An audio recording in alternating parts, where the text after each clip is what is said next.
So the organization I work for is one which many of you have probably heard of or are familiar with, which is the Center for Inquiry. And it was founded in 1976 by Paul Kurtz, philosopher, Carl Sagan, Isaac Asimov, Martin Gardner, Jim Alcock, and others. In fact, this is our 50th anniversary this year. In a couple weeks, we will be having a huge-ish conference in Buffalo. Bill Nye is one of the speakers, Mary Roach and others. I'm speaking. They gave me a little half-hour slot, so I'll try and inject some criticism, skepticism there. And so it's interesting coming from this organization because it was always founded as both a humanist and a skeptical organization. So Kurtz created it sort of had the sort of binary aspects to it. And so we were all in the same building in Amherst, New York, outside of Buffalo. And it was always interesting, sort of, because I'd be walking down the hall and be talking to noted humanists, right? So Tom Flynn, who used to edit Free Inquiry magazine, and then I'd just pop in and say hi to him, and then I'd go back and talk to Joe Nickel, who's investigating some ghost or miracle somewhere. So it's always a very sort of heady place where I love the exchange of ideas. And one of the common themes that I find is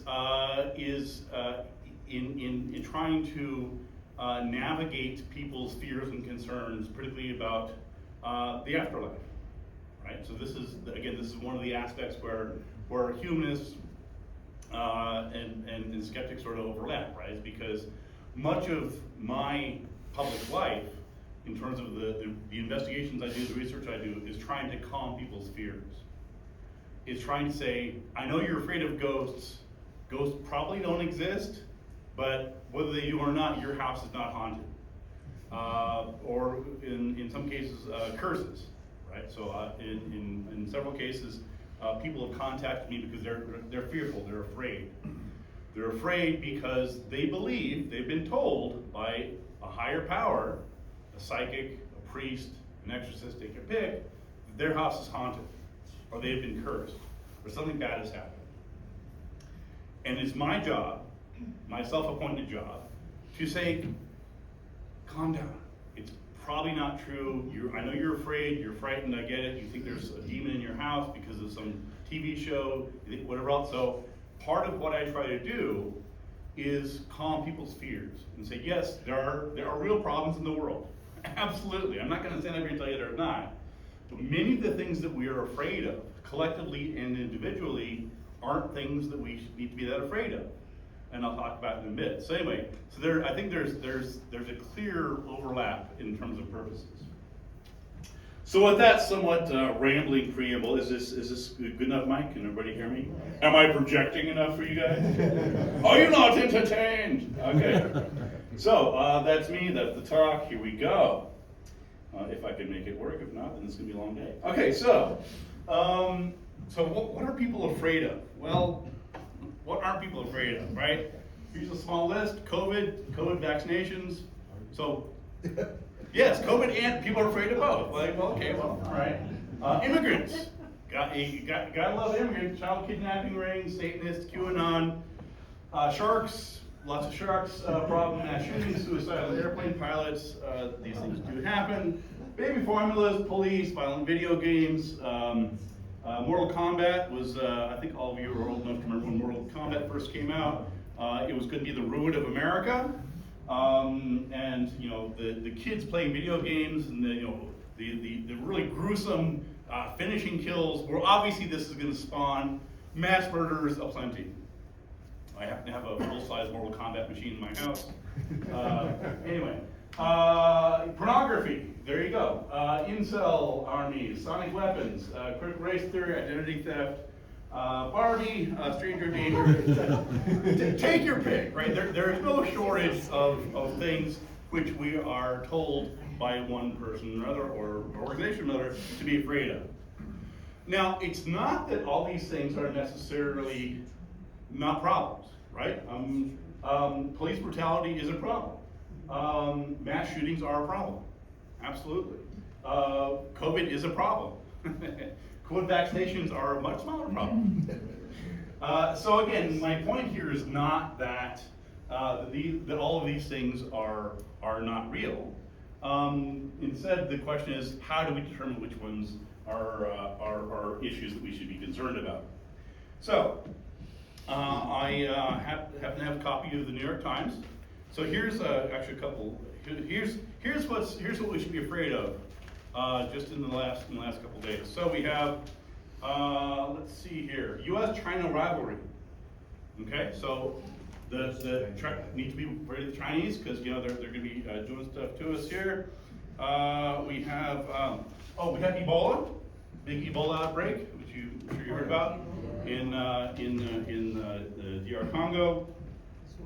And it's probably going to spill over into Rwanda at some point soon.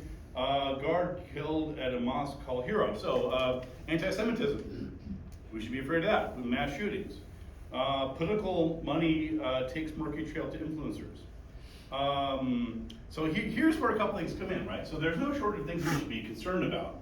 One of the things that you find is that the things that people are most concerned about aren't necessarily the things they should be concerned about. Right, so there's basically, and I'll get to this slide in a second, but there's three things we're talking about here. The first one is the things that the media, and that's not really a good word for reasons I'll explain later, tell us to be worried about. There are things that people are actually worried about, right? When you go beyond the polls, you go beyond the sort of you talk to ordinary people, say, hey, what are you worried about? They are not the same thing as what the media often tells people worried about. And then there's the other aspect, which is things that are genuine threats. So, for example, we have overestimation of the risk of, say, for example, travel. Right? A lot of people are afraid of flying.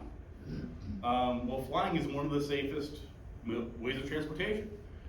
We are far more likely to be killed or injured in an accident driving here than we are flying in a plane, just statistically. And yet, there are reasons why people are more afraid of flying. Part of it is because they don't have control. Mm-hmm. They're strapped in a seat.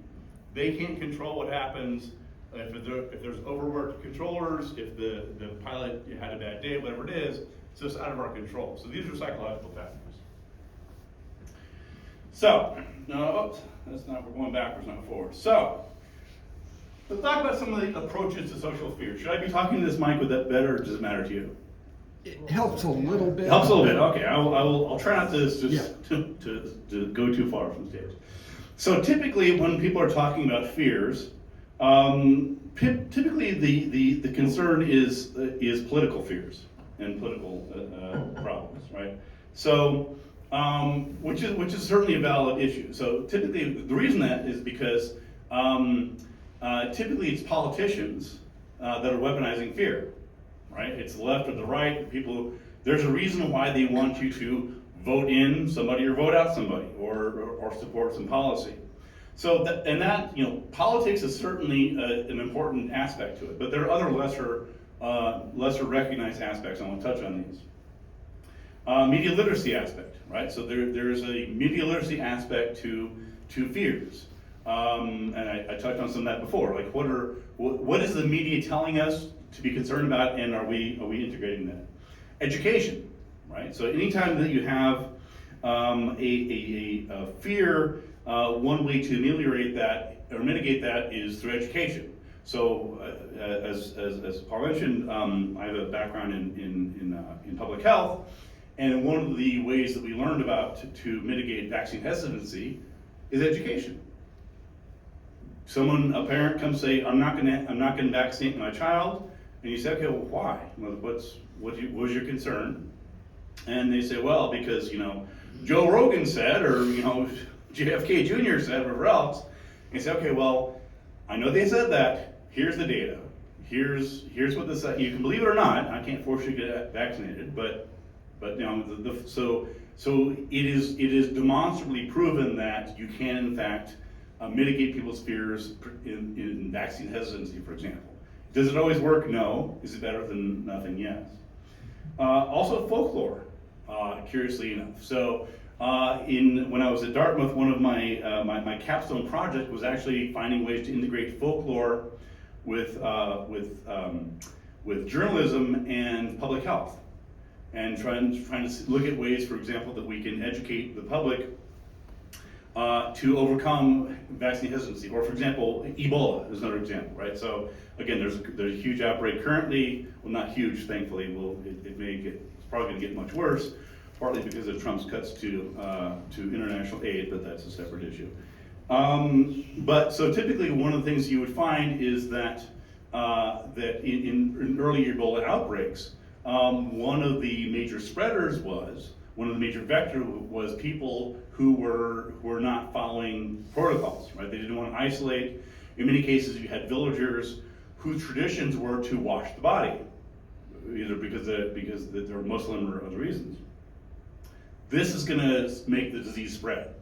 So you had Western doctors who were saying, I know this is your tradition, I want to respect your tradition, this is going to kill you. And so you had to find ways to sort of mitigate that, and one of the ways I found was, again, through sort of folklore. One is psychology, and also critical thinking and skepticism, which is my bread and butter. So, there we go. So examining fear. So as I said, in my decades as a Center for Inquiry, I've been asked to analyze lots of threats. I touched on some earlier. I'll just go over a couple more. Because I want to sort of give a broader perspective on the breadth of some of these fears. Online suicide games. Does anybody know what I'm talking about? No one has. Okay, two people have a clue what I'm talking about. So again, I'll just touch on this quickly because it's relevant to other demographics. So I wrote about this in Skeptical Inquirer magazine and elsewhere. So for many years there was a concern that there were online games that were being played primarily by teenagers that were encouraging them to kill themselves.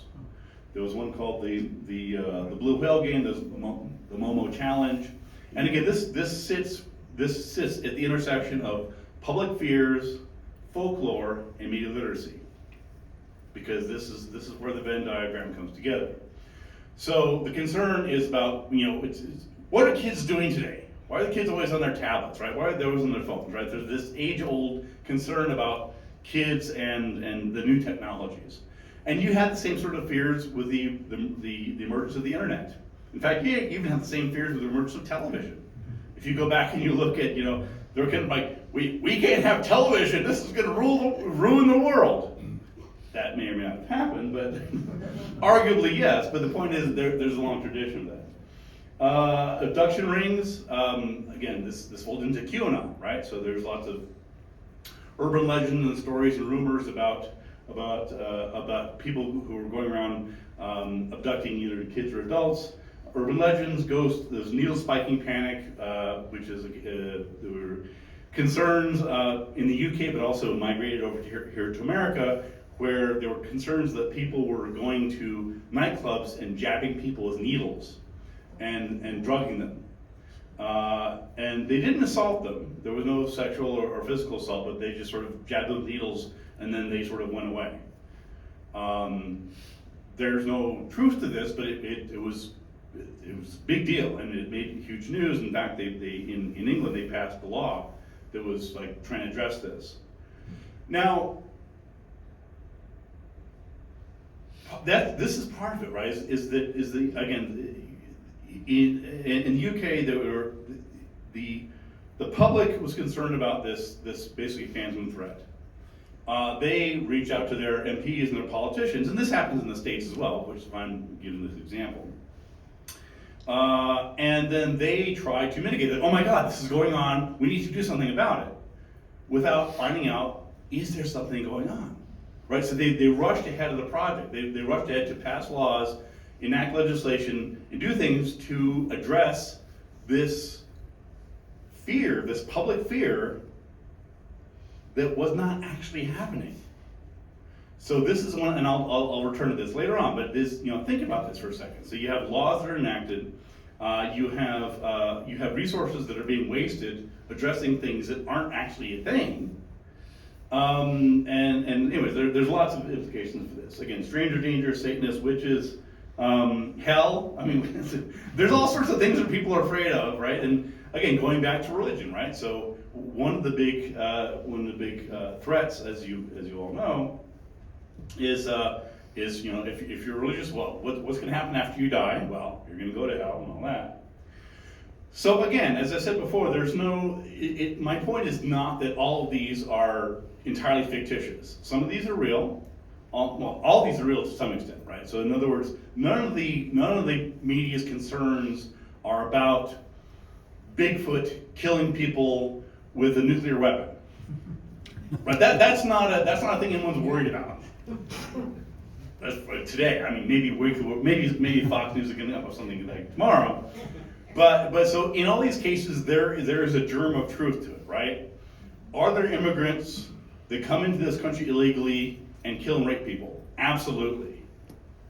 Yes, there are. Is that most immigrants? No. Vaccine reactions. Are people injured getting vaccinated? Absolutely. Are they incredibly rare? Yes. Is the much greater danger not being vaccinated? Yes. So again, it's an issue of degree and threats, right? So really, the concern here is trying to adopt a scientific approach to address these problems and determine which of these are real, which of these are exaggerated, which is most of them, and which ones are basically phantom concerns. So part of the question here becomes an issue of identity. Like who are we, right? Who are we collectively as a culture, as a country, and things like that? And this gets to the point of fears, right? So because oftentimes threats are framed in a way in such a way that they threaten identity, right? I am this. Here's an outsider. Here's they. Satanists, immigrants, trans people, take your pick. There's some outsider that is threatening your identity, your masculinity, your national identity, and so on. So, for example, in American culture, it gets the debate of, what is our identity? What is the nature of America? Not to sort of go too broadly, but this is part of the question, right? So, for example, it's widely claimed that America is inherently racist. That just Americans, black, white, just by virtue of being Americans, we are racist. Okay, you can argue that. I don't even know it. We're not gonna do this.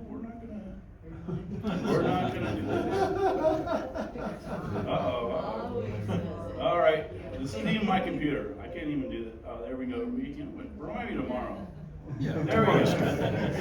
There you go. Okay. Anyway, so here's the question, right? And so it's the same thing with mass shootings, right? So anytime there's a mass shooting, there's this national referendum, this national question. In my book, which I should have plugged a long time ago, Media Myth Makers, I have one copy of this book. If you're really, I'll just do a bidding war. Okay? I literally have one copy. In this book, which is an excellent book, by the way, it won an award. What was it fun? Anyway, I talk about broken bellwethers, and it's this notion of how anytime there's some pivotal public event, it's seen as a bellwether of things to come. Oh my God, this is going to lead to this, right? O.J. Simpson is acquitted, therefore we're going to see a spike in murders by ex-athletes. I don't know, to take your pick, right? Same thing with mass shootings, right? So the question then becomes, what are the narratives, right? So is this representative of America? Sometimes, right? So. Sure, absolutely. He was also sentenced to 22 and a half years. Is that representative of America? Sometimes, right? It's not either or. So these are the question. The question is always framed as if there's this sort of binary, pivotal place in America, and that every given huge event is going to be sort of a referendum on who we are as America. So again, you can take your pick. So this is part of the concern is because the data points are out there, you can pick and choose the narrative.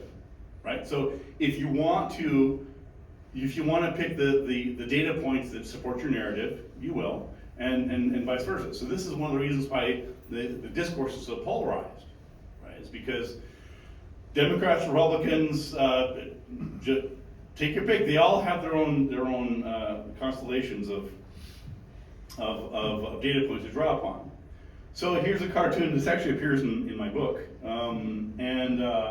Again, this is a couple years old, but, or is it, right? So instead of measles, hantavirus, right? Instead of opioid deaths, mass shooting, and so on. So again, the point here is not that any of these don't exist. Sure, there are real problems, but are they an epidemic? Right? Pick your epidemic. Now, again, I happen to have some background in epidemiology, so that's where that word comes from, is epidemic. So from a public health point of view, none of these are epidemics. We had a pandemic a couple years ago, which we all thankfully survived, hopefully because you were vaccinated. But so technically none of these are epidemics. Now, of course, we can use these words loosely, because people did, like urban legends and so on. So the question then becomes, okay, who is profiting from this, right? So certainly Americans can be and are manipulated into endorsing all sorts of fears.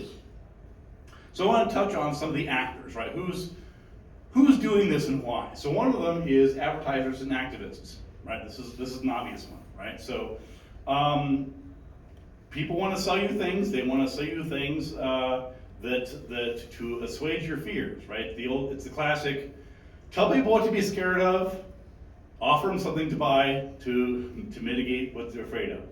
It's marketing 101, right? So the beach body, right? Hey, are you too fat? You losing your hair? You this? You that? You too skinny? Too tall? Whatever it is.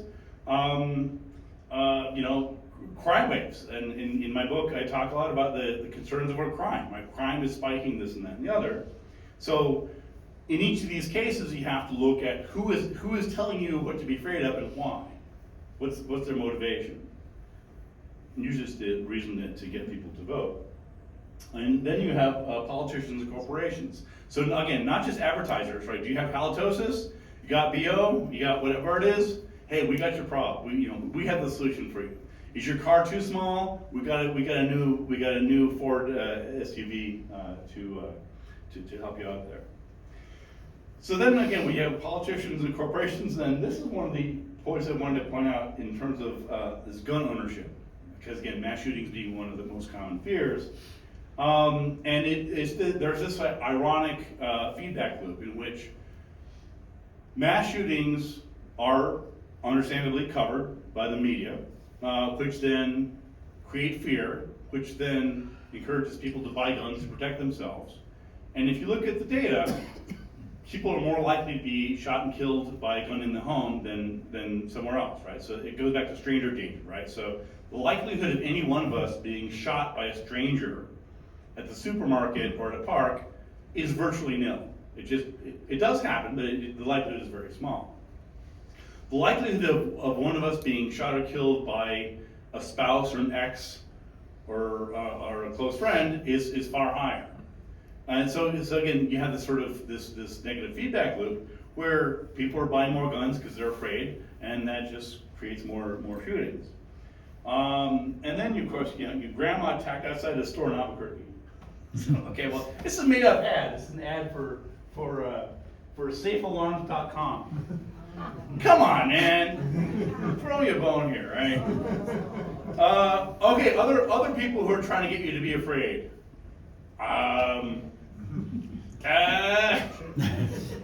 Lots of churches, right? This is what they're selling, It's the carrot and the stick. Right? So you should be afraid of hell, you should be afraid of this, you should be afraid of that. And of course, oftentimes with religion is also tied with self-identity and Christian nationalism and Muslim and nationalism and so on. So again, it's all different ways of trying to foment the fear. And yet, by most measures, the world is improving. Now, there is a caveat here, and that is that and I'm not trying to make this political, but in the last few years, there has been a measurable drop in many of the markers of a successful society. Public education is down. Now, it's not due to Trump necessarily, although the cuts to education didn't help. There was the pandemic, so there's a rise of smartphones. So kids today, absenteeism is through the roof. Kids today, they're scrolling on their phones, they're on TikTok. So there's lots of reasons for it. But overall, if we're talking, in the same way that weather is not climate, what's happening today is not. That's not the overall trend. So there's a great article. Good magazine, by the way. I've been deputy editor for 25 years now. So he says, so this is a piece by Steven Pinker. The title there is Progressophobia, Why Things Are Better Than You Think They Are by Steven Pinker. And he's not the only one. Hans Rosling, Michael Sherman, others have written on this. So again, I'm not going to spend too much time on that because their work is fairly popular and well known. But if you read closely at their books and their arguments, they make, is it airtight? No. But they make fairly compelling arguments that the world is in fact getting better in many ways. Not for everyone equally, absolutely, but overall the trend. So there's a quote there. Normally I wouldn't ask people to read something on the slide, but it's a good quote, so I'll read it to you. This is from Enlightenment Now. Whether or not the world really is getting worse, the nature of news will interact with the nature of cognition to make us think that it is. News is about things that happen, not things that don't happen. We never see a journalist saying to the camera, I'm reporting live from a country where a war has not broken out, or a city has not been bombed, or a school has not been shot up. As long as bad things have not vanished from the face of the earth, there will always be enough incidents to fill the news. So I actually wrote a book about this titled Media Mythmakers, which I didn't bring a copy of. I think it's still around. It used to be in the Treasure House books, which John House. Yay, local books. Yay, local books. There you go. Anyway, so the point is that this is where media literacy intersects with concerns about fears. This is another cartoon that I have in my book by Matt Worker, and it's actually. It's one of my favorite cartoons because it really does sort of capture and clarify the media's focus, right? So it's the old, when a dog bites a man, it's not news. When a man bites a dog, that's news, right? So media always go for what's going to be interesting, sensational, clickbait, and so on. They're not interested in reminding you that things are good in the world.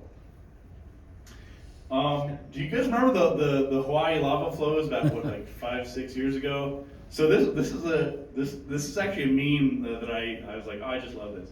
So again, this speaks to how the news media and social media particularly exaggerate things, right? So this is what people thought the Hawaii lava flow looks like, right? And so on the news, oh my gosh, it's crazy, people are dying, this and that.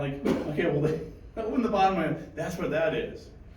And I saw this first, I've seen this many times. I remember one particular time, I was living in Buffalo at the time, and I was flying out of Toronto. And it was during I think it was SARS. So this is about 12, 15 years ago. Or I don't know, longer, I've forgotten. COVID time. And I remember seeing on the news that airports are shut down, everyone's freaking out. There's nothing. It's like you should be really scared. But I already had tickets to fly to Toronto from Buffalo, so I was really concerned because again I'm seeing on the news this is there. So I can't change the flight. It is what it is. I go to the Toronto airport, the Pearson Airport. It's fine. It's fine. There's one guy that was worried, and he's having a coffee in the back, right? So on the news, I'm seeing this people who are terrified and screaming and oh my God, SARS is going to kill us all. I go to the airport, they're like, hey, welcome, eh? Gate 5. And I had literally the previous night seen this, and then I'm there with my own eyes, I'm like, this is not what's going on. The other example I like to use is, and again, I've seen this many times, where there will be, it's obvious in retrospect, but for example, when there's a flooding, for example, in a town, right? So where are the reporters where there's flooding? They're where there's flooding, right? So if there are 4 streets in Houston that are completely flooded, and 4,000 streets that are just fine, where's the reporters? They're not where it's just fine. They're all focusing on this, which again, it's kind of obvious in retrospect, but it's important to sort of keep in mind the sensationalized news bias here. So here's a graphic from World Data in terms of what are some of the threats that are represented and overrepresented in the media. I don't expect you to read all those. You can probably read some of them. But for example, what are people most concerned about? What's reported in the news? So there on the right hand, you see, for example, terrorism, hurricanes, suicide, pneumonia, and influenza, and stroke. So these are underrepresented are things such as kidney disease, heart disease, drug overdose, Alzheimer's, respiratory disease, cancer, diabetes, and so on. So it's the same thing with shark attacks, right? It's like this is what gets people excited and interested, is because it's very visceral. It's easier to get people fearful of things they can imagine. A shark attack, being stabbed by an illegal immigrant on your way to your car, whatever it is. It's much more difficult to get people to be afraid of things they should possibly be afraid of, such as crumbling infrastructure, right? Money for roads, right? One of the best ways to improve highway safety, it's painting, repainting the lines. Super simple. This is not rocket science. It's paint. It's paint on roads, right? This is proven. This helps people to. It's crystal clear, but the public doesn't want to pay for it because they're like, "What? It's just roads." Like, no, yes. Same thing with bridge infrastructure, right? We have crumbling bridges across the country, but people, and especially politicians, don't want to pay for it because the results, the benefits of that aren't going to be seen for long time down the road, right? So they may not be in office, they may be long retired by the time the death toll from better painted roads improves. They're not going to get the credit for it. They're going to be like, hey, you sponsored this legislation that spent $4 million on paint for roads. What's wrong with you? Like, yes, that's what we should do. That will help people. That will save lives. Wow. Anyway, so again, cause of death. Here's a similar graphic. This is also from the book. What Americans die of, what they search on Google, and what the media reports on. So anyway, you can see that for yourself. In terms of the different actual heart diseases, causes of death, and so on. So again, going back to public health, that's one of the things we try to impress upon people is, hey, do you want to keep your health? Everybody says yes. So, okay, well, here's what you need to do. They're like, okay, thanks. I'll make a note. And they wander off, right? So if you look at people who don't follow their doctor's orders for whatever reason, it's pretty high. If you look at people who don't fill their prescriptions, I mean, it depends on the circumstance and the demographic, but it's you would think you're like, here's pills that will help you address your medical problem. Go to CVS, get the pills, take them. Well, there's a $10 copay, and they keep me awake, and I get kind of itchy. Like, do you want to stave off heart disease or don't you, right? So this is part of the problem. As much as people complain about the healthcare industry being broken, and it is, or they complain about doctors, this and that, they're not doing their own part. They want everyone else to fix the problem for them. And so a lot of my book and a lot of my message is about personal responsibility. So again, this is my Media Mythmakers book, which I didn't bring with me. But again, so it doesn't mean that we can't trust the news. I don't want to give that impression because that's one of the more toxic aspects of this, is people assume, well, so you're saying that we can't believe anything they say. Yes, we can. Yes. It is categorically false that you can't believe the news. You can believe the news. You have to take responsibility for parsing it out. You can't believe everything you hear, but it is simply not true that everything on Fox News is false. It is simply not true that everything the New York Times reports is false. There's good reporting, there's bad reporting. Get over it. Do your research. Do your work. So again, what we see on the news is not a representative sample of the world, but it's selected for that, for the purpose of basic clickbait oftentimes, not starting informing people. So I want to turn for a second to folklore, because as I mentioned, part of my background is in folklore, and because I think this is sort of an under-recognized aspect of media literacy and also fears. So a lot of folklore, I'm going to step away from the mic first because it's kind of a stretch here. So a lot of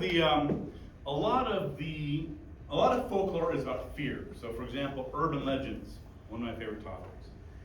So give me an urban legend. Anybody, shout one out. Legend, I'm sorry. Urban legend. Urban legends. He ain't got one. All right, I'll give you one. La Llorona. The what? La Llorona. Llorona. La Llorona, yes, the witch that haunts the ditches, right? So I've written about La Llorona. It's a chapter in one of my books. So La Llorona, in case, I'm assuming everybody here has heard of her, but in case you haven't, so okay, no, that's fine. It's a legend coming up from Mexico. If you're Hispanic, you know what it is. Yeah, so basically, so there's a couple different versions of the story. I don't want to go off on too much of a tangent, but because it is based in fear. This is why I'm bringing this example up. So La Llorona, again, there's a couple different versions. The basic story is there was a woman who had several children. Again, the number varies depending on the story, and either her husband died suddenly or he was abusive. In any event, in the main version of the story, he died suddenly, and she was left with these 3 children. And she was beside herself, didn't know what to do. And there was a handsome suitor who caught her eye, and he wanted to be with her, but he couldn't accept her children. So she drowned her children in order to be with him. And then he still rejected her, so she went mad. And to this day, on moonless nights, or on full moon nights, take your pick, near the Rio Grande, or near ditches, I grew up in Torrales, so we had lots of those, you can hear her wailing. You can hear her crying in the night. And so, but here's the thing. So, I grew up, I went to Cibola, I went to Cross Elementary, I grew up here, and we were always told, ditches are deadly, stay away. The symbol of that was La Llorona. It was the ditch witch, right? And here's the concern. So children are told, as he mentioned, don't go near the river because La Llorona will get you. Don't play in the water, don't go to the ditch, river, streams, lake, whatever else. And again, the point here is she's a boogeyman, or boogie woman, right? She is something to make children afraid to disobey their parents. La Llorona is interesting because it's also a boogeyman for parents, right? Watch your children. Keep them near you. Don't let them go too far. So here's an example, the perfect example, because I thought of it, of how folklore blends with fears and phantom fears.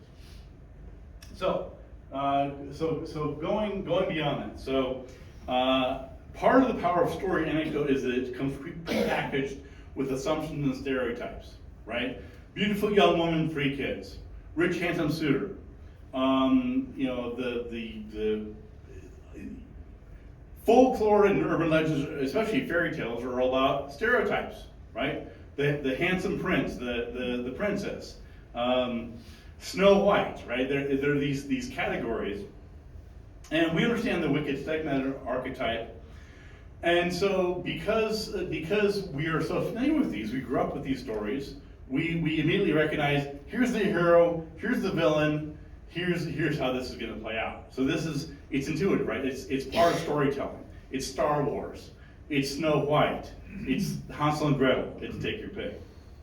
And the same thing happens with social scripts, where we are given a prepackaged story, a prepackaged narrative. Here's the bad guys, here's the good guys. Who's the bad guys? Trans people, immigrants, Muslims, white males, black males. Take your pick. It depends on who's telling the story, right? And not only do we have the victims, then we have the heroes. Who's the heroes of the story? Again, take your pick. So the key here is to recognize that in the same way that these fairy tales and social scripts are handed to us in fairy tales, these same social scripts are handed to us by the news media and social media. They're prepackaged for us. They're easy to digest, easy to remember. We don't need to think about it. Good guy, bad guy, isn't this terrible? Click and share if you agree. Right. So this is where we go with this. And so again, going back to sort of bringing folklore into how these phantom figures emerge. Again, when you have a hero and you have a villain, you have us and them. That's what that is, right? Is you have us and them. Us is the morally upright, good people who are just hardworking, salty there people. We're trying to do our best, and then, well, watch out, there's them. Again, who's them? Take your pick. Depends on the story. And when you have this narrative, it's easy. It's in what psychology we call priming. You're primed to look at the world through these scripts. Right? You're told, hey, in this story there will be a hero, there will be a villain, and obviously cheer for the hero and condemn the villain. Condemn the villain might be protest, might be try to get them fired from their job. It might be take your pick, any number of things. So again, one of the problems here is that that's not the real world. The real world is nuanced. The real world doesn't have clear heroes and villains. They just don't. Again, this is kind of obvious, but I think it's good to sometimes take a step back and recognize that the scripts that we were handed don't necessarily conform to reality. Here's a quick headline. I don't want to spend too much time on this, but here's just to give one example of fears that are fomented. So this is a headline from Newsweek magazine a couple years back. It said 1/3 of Americans don't believe 6 million Jews were murdered during the Holocaust. Like, huh? 1/3 of Americans are Holocaust deniers? Really? So my media literacy is skeptical. Spidey sense started to tingle. And I'm like, okay, Newsweek. Again, this is not the New York Post. This is not the Daily Fail. This is Newsweek. I'm like, all right, well, it's possible. I don't know. Let's go to the source, right? Let's find out what it actually said. So I poked around, and so I found the poll they were reporting on. Well, here's what it says. Question number 33, if you're following along. Some people believe that the Holocaust did not happen. Do you believe that the Holocaust happened? 96% of the respondents said, yes, I believe it happened. 1% said they didn't think it happened, and 3% weren't sure. Well, hold on, Newsweek. The headline is 1/3 of Americans say the Holocaust didn't happen. The poll says 96% say it did happen. Someone's not doing this right. I'm skipping ahead. Anyway, so the answer was, by the way, I wrote about this, as you can imagine. So I got a very what's the word? Pissy reply from the journalist. I said, hey, I have a question about your reporting here, and it was very anyway. So what they did was is that the number that they came up with was the question was the exact number, right? Do you believe that exactly 6 million Jews died in the Holocaust? And a third of them said, I don't know if it's exactly that. I mean, I'm not a historian. So it's true that a third of Americans, the way the question was phrased, said that. But that's not the question, that's not the implication, right? So the implication here, obviously, is that a third of Americans are Holocaust deniers. That is factually false. It's misleading, and it creates fear. Right? Imagine you're a Jew reading this. You're like, shit, a third of Americans they don't think the Holocaust happened? No, calm down. That's not. Yes, anti-Semitism is real. That's not correct. Cancel your Newsweek subscription. So again, this is one of the examples. So, and again, there's I don't have time to go into too much. There's of course the caravan of Central Americans in 2018 that Trump was talking about. The great caravan is going to be coming to our borders and bringing malaria and Ebola and God knows what. So it was interesting because the narratives were that this caravan of migrants, most of whom were from Central America, Honduras, Nicaragua, Guatemala, and so on, were coming up here. That they were infiltrated by Muslim terrorists. Of course, right. And but not just Muslim terrorists, but they were. It was interesting. So they were. The migrants, who were clearly mostly Central American, Latin American, were somehow also Muslim, but also they were a real threat to America because they're bringing weapons and nuclear this and that. But they're also disease riddled, right? They have, my God, they got Ebola, they have malaria, they have TB, they got like it can't be all these things. You can't, this is not a thing. Like there's not. If they're so disease riddled, they're dropping dead on the way. They're gonna be. Don't worry about it. And of course, you didn't hear about the wave of migrants that were coming to our borders and killing people because it didn't actually happen. And anyway, so the part of this gets back to the representativeness fallacy, which is what I've been talking about. Right? It's like, is this thing that you're concerned about representative of the whole? Usually, no. Right? In most cases, what you're concerned about is a small, unrepresentative category of that. So here's a couple examples. Here's Donald Trump. If you had a bowl of Skittles, this is Trump Jr., would you take just a handful? That's our Syrian refugee problem.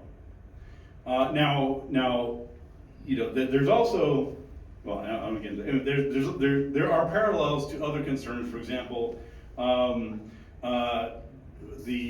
was notion about how the meme about never mind, I'll skip. There's I don't go down rabbit hole.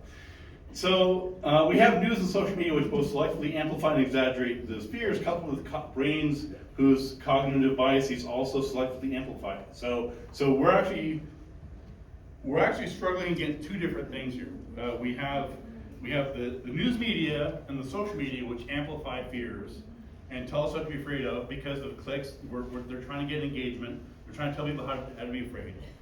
And then our own mind, our own cognitive biases select for scary things, right? Evolutionary psychology tells us that we're afraid of what might be rustling in the darkness.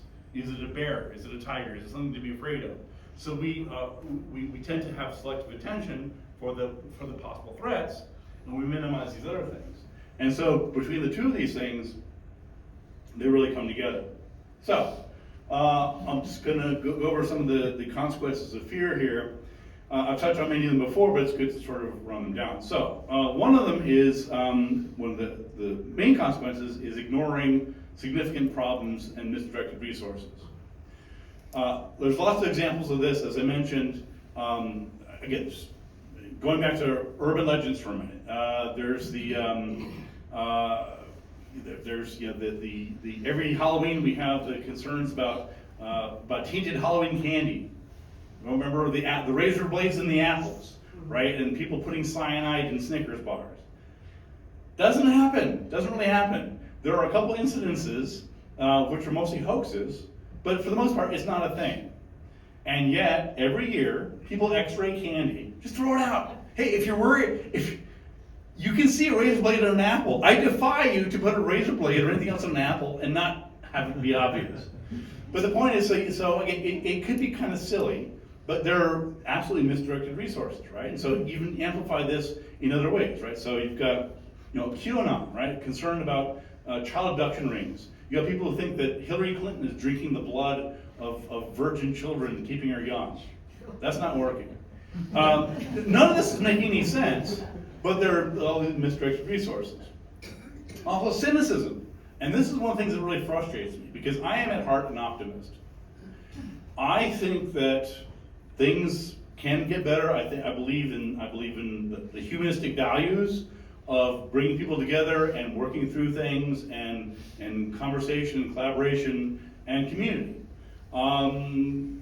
In general, I try to be optimistic about things, partly because that's how I want to live. I want to live in a world where things can get better, and especially if we all work together.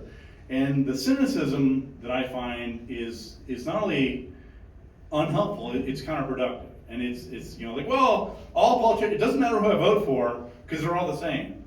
No, sweetie, no. That's not the lesson here. The idea that all politicians are the same, not only factually true, not going to help. So you can believe whatever you want, but this is not the same thing. Oh, well, Fox News lies to you, yeah, but so does MSNBC, so does CNN. No. Are there biases? Absolutely. Does Fox News accurately report things?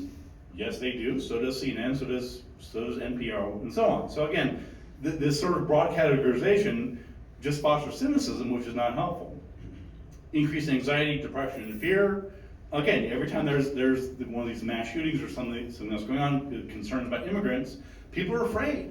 People are fearful. And it increases anxiety levels, increases gun sales, as I mentioned earlier, and so on. Racism, xenophobia, and gender and race baiting. Again, this happens all the time. Outrage fatigue. This is one of the problems I'm really concerned about, especially these days, is everything is a problem, so nothing is a problem. We're told to be concerned about everything. Oh my God, the hantavirus, and Ebola, and immigrants, and Iran's nuclear weapons program, and wildfires, and just this constant barrage. At some point, you're just like, I can't address. It's. I'm feeling better now. But it's just so difficult. So that's one thing. Then the other problem, and one of the biggest problems, is that fear empowers bad people. Fear empowers bad people.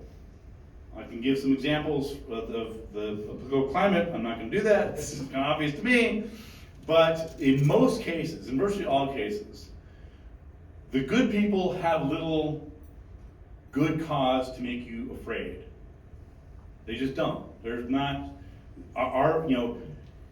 that's not entirely true, because you should be concerned. I wouldn't say, so there's fear and there's concern, right? Should you be concerned about climate change? Yes. Should you be afraid of it? I don't think so. Fear doesn't help.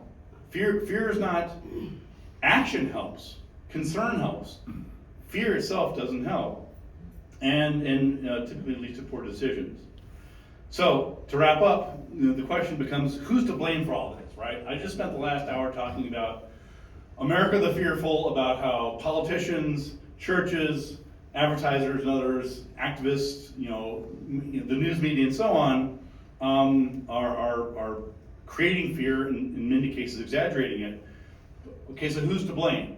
Well, are they to blame? Sure, that's part of the problem. But there's no shortage of boogeymen. There's no shortage of La Lloronas, of Fox News, of immigrants, of white males. Take your pick. You can always find someone to blame. The real problem is us. This is one of the points I try to explain to people. It's like, it's not. It's at the end of the day, it's us, and we need to collectively change. And this is especially true with social media. So when I tell people, it's like, well, yeah, but everyone's lying. Okay, first of all, not everyone's lying. Second of all, I say, okay, well, where are you hearing all this fear mongering? well, I watched this, Alex Jones, or take your pick. Like, well, there's your problem. You are choosing outlets and media that are fear-mongering. They're clickbait. That's on you. You have so many hours in the day. You choose where you use those hours. If you choose to go down the clickbait rabbit hole, then that's on you. And the thing I try to remind people is that, particularly in the social media world, we curate our own feeds, right? So, for example, I'm mostly active on Facebook. I'm a little bit active on Twitter and so on, and I make it a point to not share misinformation. Sometimes I do accidentally. We all do. But I go out of my way to not share things that are dubious, going to inflame people, are going to be blaming anybody. Even if I agree with the general theme, I try and make it a point to make it stop with me. Not that I'm that important, not that I have millions of followers, not that what I say necessarily matters, but because I don't want to be responsible for sharing something that's not correct. I don't want to be responsible for something, for promoting something. Oh, well, Ben Radford said this. You wrote a couple books. I heard him talk for the age. It's like, yeah, was it right? And so I really believe in the ability and the power to reclaim our own agency. You can blame Fox News. You can blame it. That's fine. What are you doing? What are you doing? Right? You can complain all you want about CNN sucks and Fox News this and NPR that. What are you doing? Right? How carefully are you being careful about what you tell other people? What are you sharing on social media? What are you putting in your front yard? What are you putting on the back of your car? And so I think that's really the main concern that I have. So steps toward progress, one of them is recognizing the biases, right? We talked about that. In psychology, I've just spent the last hour talking to you about some of the cognitive biases that lead us to pay attention to fear, the news biases, and so on. Quantifying risks, threats, and fears. That's the first step addressing the issue, right? So whatever the problem is immigrants, the problem is Iran's nuclear weapons, the problem is X, Y, and Z. That's okay. They may be legitimate concerns. How do we begin to address them? We address them through quantification, through data analysis, through not bogus, Newsweek polls that say the third of Americans are Holocaust deniers, through good actual data. Now, unfortunately, again, not to get political, but unfortunately, the Trump administration has made an intentional effort to cut the data collected on the economy, in politics, and economy, the environment, and other ways. So this is problematic because if we don't have the data, we can't know where to go with it, right? So there's a reason why the gun lobby has semi-successfully put a quash on gun violence research. Other people have done it, but you look this up, I'm not making this up, the gun lobby has made efforts to minimize research done on gun violence. Why would they do that? Well, it's obvious, because if you don't have the data, then you can't work with it. So that's always what I say is we need to quantify risks, right? Is Ebola a problem? Yes. How big a problem? Are incels a problem? Yes. How big a problem? Are immigrants a problem? Sure. How big a problem? Take your pick. Avoiding generalizations, as compared to what, especially when scary statistics are involved. And as I said, beware the broken bellwethers, especially negative ones, where, oh my God, this means that everything is going to go to hell. Maybe, maybe not. So as I said, don't be afraid. There's enough real problems to address in the world. We don't need to manufacture them.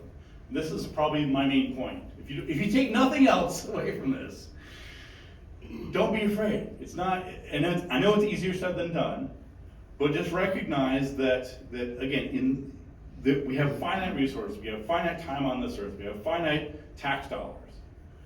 They need to be put forth to the best possible purpose, right? When for example, famous humanist Robert Ingersoll talked. He talked about make the best time here on earth, right? Whether we, we go to heaven or not, we don't know, but we do know we're here now. So make good use of it now. In the same way, the resources, your time, your social media, your finances, focus on and try to delineate the real threats to yourself, to the community, to the planet, and try not to get sucked into the clickbait, rage bait fears that social media tries to do. Anyway, with that, I'm going to wrap up. There's a couple of the books, and I'll take questions, and thanks for paying attention to me.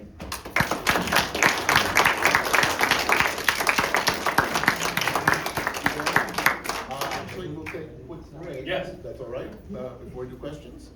We usually call it 7.5 minutes. Minutes